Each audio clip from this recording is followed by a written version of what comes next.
क्या आप इंजीनियर बनना चाहते हैं और उसके साथ साथ आप आर्मी ऑफिसर भी बनना चाहते हैं?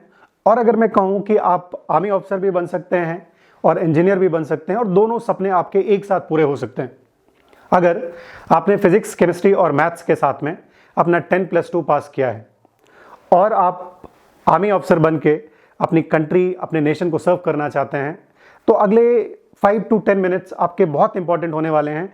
आप इस वीडियो को ध्यान से देखें। जय हिंद दोस्तों, मेरा नाम है संजय सिंह चौहान और हम अपने करियर इन डिफेंस की इस सीरीज में आज एक तीसरा वीडियो लेके आए हैं जिसमें आज हम बात करने वाले हैं 10+2 TES। TES is technical entry scheme. ये फॉर्म इंडियन आर्मी नोटिफाई करती है, निकालती है।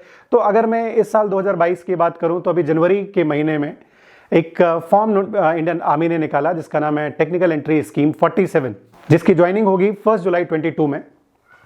और जो अगला फॉर्म निकलेगा वो फॉर्म निकलेगा आपका जुलाई 2022 के आसपास, जिसका नाम होगा टेक्निकल एंट्री स्कीम 48 और जिसकी ज्वाइनिंग होगी जनवरी 2023 में।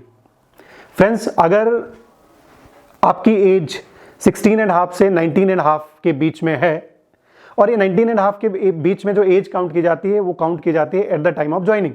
तो जब आप इस कोर्स को ज्वाइन करेंगे, दैट मीन्स 1 जनवरी 2023 को, तो आपकी उम्र 19.5 साल से ज़्यादा नहीं होनी चाहिए।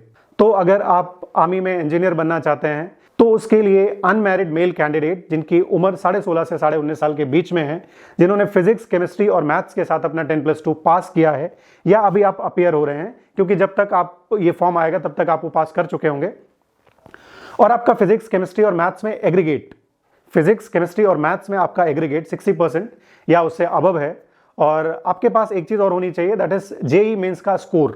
तो अगर आपने जेईई मेंस में अपीयर हुआ है और आपके पास वो स्कोर कार्ड है तो आप इस फॉर्म को फिल करने के लिए परफेक्टली फिट हैं। दूसरी चीज आपको इसमें बता दूं कि इसमें जो नंबर ऑफ वैकेंसीज हैं वो नंबर ऑफ वैकेंसीज 90 हैं, तो एक बहुत बड़ा नंबर है। और आपकी इंजीनियरिंग फ्री ऑफ कॉस्ट, मतलब एक पैसा आपसे चार्ज नहीं किया जाएगा, और इंडियन आर्मी अपने बेस्ट कॉलेजेस से आपको इंजीनियरिंग की डिग्री कराएगी। इंजीनियरिंग की डिग्री कराने के बाद आपको परमानेंट कमीशन के तहत एज ए लेफ्टिनेंट आपको ज्वाइन कराएगी। तो अब इसके बारे में हम बात करते हैं कि इसका सिलेक्शन प्रोसीजर क्या है, कैसे फॉर्म भर सकते हैं, कौन फॉर्म भर सकता है।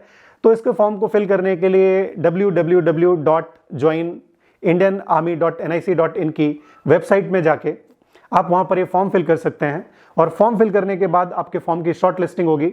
अगर आप उस कट ऑफ मार्क्स जो इंडियन आर्मी ने निकाला है, अगर आप उसको पूरा करते हैं तो आपको एसएसबी इंटरव्यू के लिए कॉल किया जाएगा। इंडियन आर्मी के एसएसबी इंटरव्यूज 4 शहरों में कंडक्ट किए जाते हैं जो इस टीईएस एंट्री के लिए होंगे। उनमें से होगा पहला होगा इलाहाबाद, दूसरा होगा भोपाल, तीसरा बेंगलोर और चौथा कपूरथला। इन 4 शहरों में आपका एसएसबी इंटरव्यू कंडक्ट किया जाता है। एसएसबी इंटरव्यू एक 2 स्टेज प्रोसेस है, और जो भी मार्क्स आप एसएसबी इंटरव्यू में स्कोर करेंगे उसके बाद फिर आपका मेडिकल होगा। अगर मेडिकली आप फिट पाए जाते हैं तो ऑल इंडिया मेरिट बनेगी, और अगर आपका नाम उस मेरिट में है तो आपको 5 साल की ट्रेनिंग के लिए इंडियन आर्मी इनवाइट करेगी। और उस 5 साल की ट्रेनिंग का मॉड्यूल जो है उसको किस तरीके से डिवाइड किया गया है, तो उन 5 साल की ट्रेनिंग में 1 साल की ट्रेनिंग जिसको हम कहते हैं बेसिक मिलिट्री ट्रेनिंग, BMT, जो आपका OTA गया बिहार में होती है, और अगले 3 साल BMT करने के बाद जिसको हम फेज 1 या प्री कमिश्निंग ट्रेनिंग भी कहते हैं, वो आपके जो आर्मी के जो इंजीनियरिंग डिपार्टमेंट है वो 3 ऐसे डिपार्टमेंट हैं, 3 ऐसे कॉलेजेस हैं, जिनमें से एक का नाम है CME पुणे, दूसरे का नाम है MCTE महू और तीसरा नाम है MCEME सिकंदराबाद। इन्हीं 3 कॉलेजेस में आपकी प्री कमिश्निंग होगी, और प्री कमिश्निंग के बाद 1 साल के लिए जिसको हम फेज 2 कहते हैं, वो पोस्ट कमिश्निंग भी कहते हैं, और इन्हीं 3 में से आपकी पोस्ट कमिश्निंग भी हो जाएगी आपके। बहुत सारे कैंडिडेट्स के हमारे पास जो क्वेरीज आई, उन क्वेरी में ये पूछा उन्होंने कि सर मैंने 10+2 में बहुत अच्छा किया है, रैंकर हूं सर, एनसीसी भी किया हुआ है मैंने, तो क्या मेरी इनके मार्क्स भी या इनको भी कुछ एड ऑन मेरिट में ऐड किया जाएगा? तो इनको कहीं पर कुछ भी ऐड नहीं किया जाएगा। जेंटलमैन, जितने भी मार्क्स आपके एसएसबी इंटरव्यू में आएंगे वही आपका मेरिट का बेस बनेगा। एक बार आपकी ट्रेनिंग कंप्लीट होने के बाद आपको इंजीनियरिंग की डिग्री जेएनयू ऑर्डिनेंस के अंडर जो लिखा है उसके हिसाब से आपको इंजीनियरिंग की डिग्री दी जाएगी, और इंजीनियरिंग की डिग्री मिलने के बाद इंडियन आर्मी आपको लेफ्टिनेंट की पोस्ट पे as an permanent officer induct कर लेती है। सो ये तो था TES एंट्री के बारे में कि कौन से कैंडिडेट जा सकते हैं, क्या ट्रेनिंग प्रोसीजर हो, क्या ट्रेनिंग मॉड्यूल होगा और आपका सिलेक्शन प्रोसीजर कैसा होगा। और इसमें सबसे अच्छी चीज़ ये है कि देखिए, अगर आप इंजीनियर बनना चाहते हैं तो अगर आप किसी कॉलेज से करेंगे तो आपको पूरे 4 साल की फीस बराबर भरनी है। लेकिन अगर आप TES एंट्री से जाते हैं तो ये फीस आपकी बिल्कुल नहीं लगनी है और ये परमानेंट कमीशन है। और ये बिल्कुल पक्का है कि यहाँ से इंजीनियरिंग करने के बाद इंडियन आर्मी आपको इंडक्ट कर लेगी अपने पास ही। तो एक तो आपको बहुत इज्जत मिलती है आपकी सोसाइटी में, जैसा कि आप सबको पता है। आपके दोनों सपने एक साथ पूरे हो सकते हैं, आप इंजीनियर भी बन सकते हैं और इसके साथ साथ आप आर्मी में ऑफिसर भी बन सकते हैं। तो this is one of the best opportunities available in India. अगर आप डिफेंस फोर्सेस में और स्पेशली आर्मी में अगर आप अफसर बन के जाना चाहते हैं तो ये हमारी सीरीज का तीसरा वीडियो है।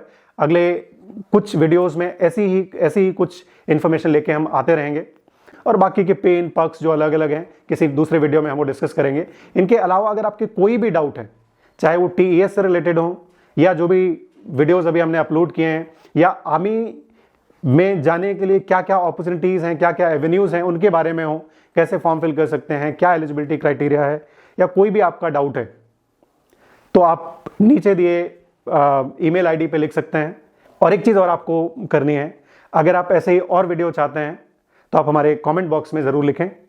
हम कोशिश करेंगे कि आपके क्वेश्चंस, आपकी क्वेरी के जो जवाब हैं वो विदिन 24 आवर्स आपको मिल जाएं। आज के लिए इतना ही। थैंक यू एंड जय हिंद।